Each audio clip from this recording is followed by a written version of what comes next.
Guys मी आदित्य तुमचं welcome आहे आजच्या आपल्या नवीन ब्लॉगमध्ये. तर 2-3 दिवस झालं आपलं ब्लॉग नाही आणलं, थोडं काम चालू होतं. तर आपण तुम्हाला म्हणलं होतं खोरागाव ब्लॉग बनवणार आहे. तर आपण थोडा गायांचे खाद्य चेंज करून बघितलं होतं, तर आपल्याला एवढा काय खास रिझल्ट नाही आला.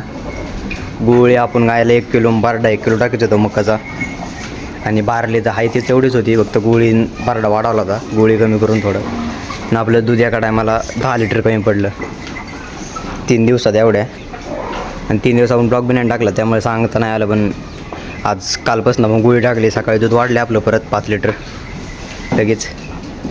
आणि आपण आता हे मकाचं गव्हाचं भुसकाळ बी चालू केलेलं आहे गायांना. 2-3 दिवस झालं तेच काम चालू होतं, त्यामुळे ब्लॉग नाही टाकता आलं.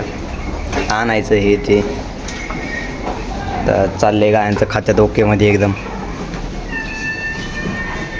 एवढं खात नाही येतले हिरवी कुट्टी, त्यांना सकाळचं हिरवी टाकतो या. एक कॉलेजला जातो आहे त्यामुळे टाईम नसतो, त्यामुळे सकाळची हिरवी कुट्टी टाकतोय नुसती, संध्याकाळचं भुस काढून कुट्टी मिक्स टाकतोय. तर आजच्या ब्लॉगमध्ये एवढंच. तुम्हाला आपला ब्लॉग आवडला असेल तर चॅनलला सबस्क्राईब करा, इंस्टा पेजला फॉलो करा.